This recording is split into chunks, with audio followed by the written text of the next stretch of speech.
And breaking news this morning, Highway 36 is closed in both directions near Federal. The Adams County Sheriff's Office says this is after shots were fired on the highway. 9 News reporter Darius Johnson has been there all morning. Darius, what do we know so far?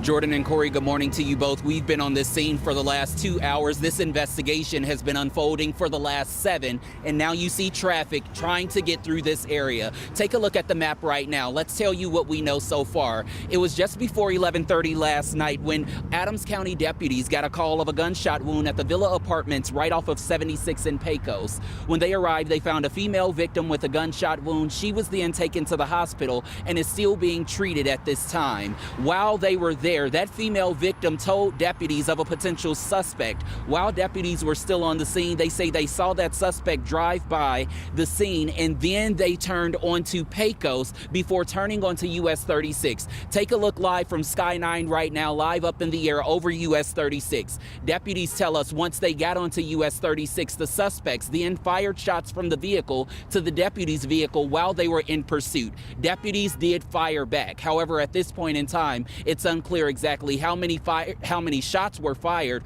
from either car or how many deputies actually fired their weapons. At some point in time, they were able to perform a pit maneuver on US 36 to be able to stop the suspects. 3 to 4 suspects were then taken into custody. Fortunately, no one was hurt, no deputies or no suspects at this point in time. However, you can see that there is a big closure from US 36 right there from Sky 9 as the critical incident team continues to investigate exactly what played out overnight. Erica Lopez is live in studio with a look at the closures and also the detours around US 36 this morning. Erica? Darius, yeah, thank you so much. We actually get to start things off with some really good news. In the last couple minutes, we just got word that the eastbound side of 36 has reopened. So we were dealing with that eastbound 36 closure from Sheridan down to Federal. But as you can see, we do have traffic flow. Another bit of a good news update here.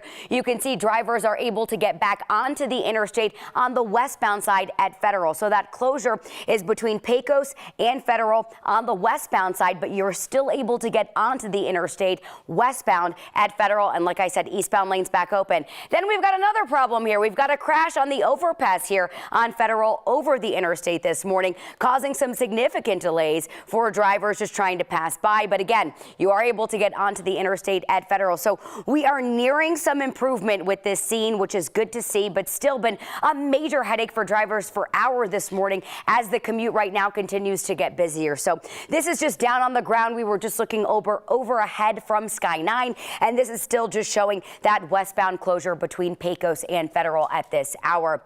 Quickly zooming in to just show you where we've been dealing with this through the Westminster area, as you heard Darius talking about.